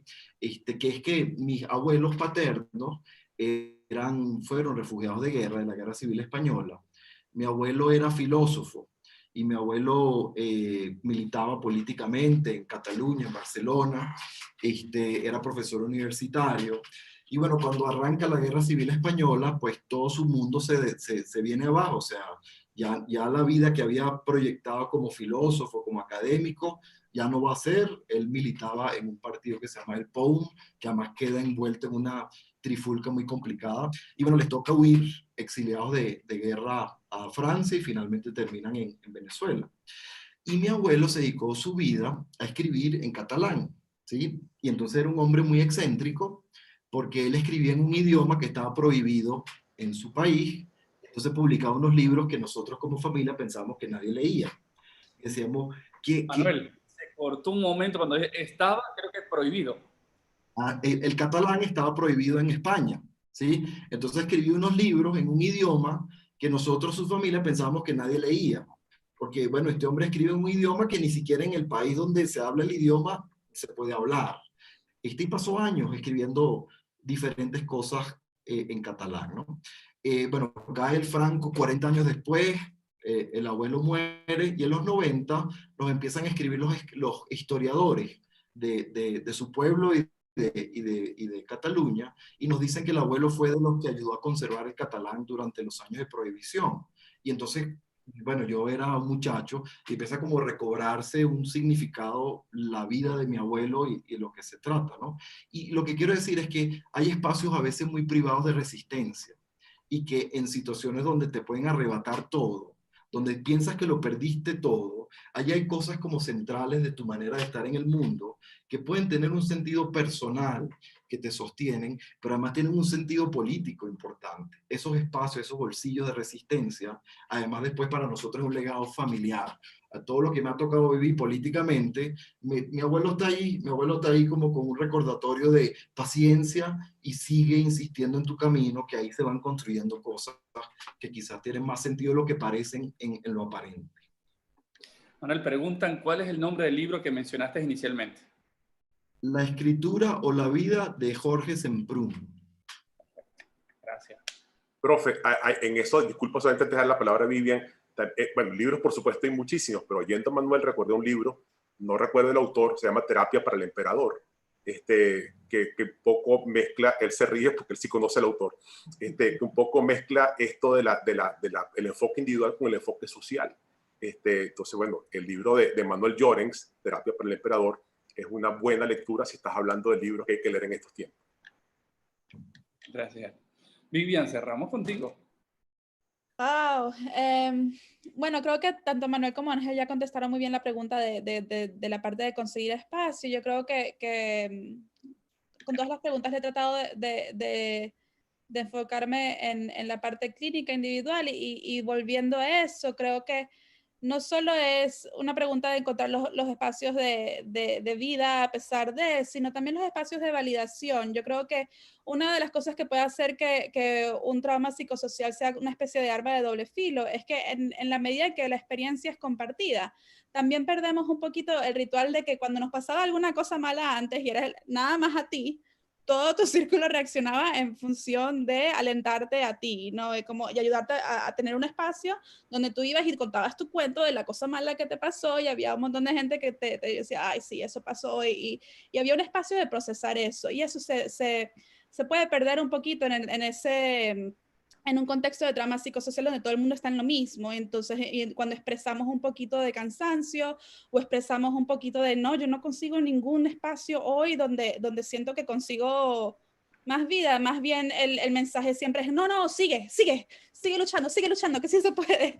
Y a veces hay que abrir un poquito de espacio para decir, sí, hoy puedes darte permiso de sentirlo, es desagradable lo que está pasando, voy a sentarme contigo y vamos a sentir que es terrible y vamos a llorar que es terrible y después de que haya habido un espacio para eso, bueno, nos toca, porque es donde estamos, pararnos y seguir. Pero que no siempre tiene que ser buscarle el tono positivo, sino que a veces más bien hay que abrir el espacio para poder hacer contacto con lo negativo, de lo cual estamos tratando tanto el tiempo de defendernos mucho, porque nos pone más vulnerables a lo que estamos viviendo día a día. Bueno, muchas gracias. Y para todo mundo, nosotros como universidad, concretamente la Escuela de Psicología de la UCAP, quiere ser una buena fuente de vida en estos tiempos. Por eso todos los jueves a las 3 de la tarde nos encontrarán por acá. Buscaremos las 1000 formas para que todo el mundo se entere cuáles son todos nuestros webinars. Entonces ya saben, el próximo jueves a las 3 de la tarde les esperamos y así si no pueden verlo a esa hora, pueden verlo en diferido por nuestro canal de YouTube, Psicología UCAP. Incluso si quieren volver a escuchar a estas tremendas personalidades, ya se encontrará grabado en nuestro canal de YouTube, Psicología UCAP. Así que bueno, Manuel, Vivian, Ángel, muchas gracias. La Escuela de Psicología se siente profundamente orgulloso de tenerlos ustedes como egresados. Que Dios me les bendiga y les bendiga a todos los que están participando en este webinar. Gracias, profe. Gracias, Vivian. Un abrazo, Manuel. Y gracias a todos, por supuesto. Sí, muchas gracias. Ya se ha detenido.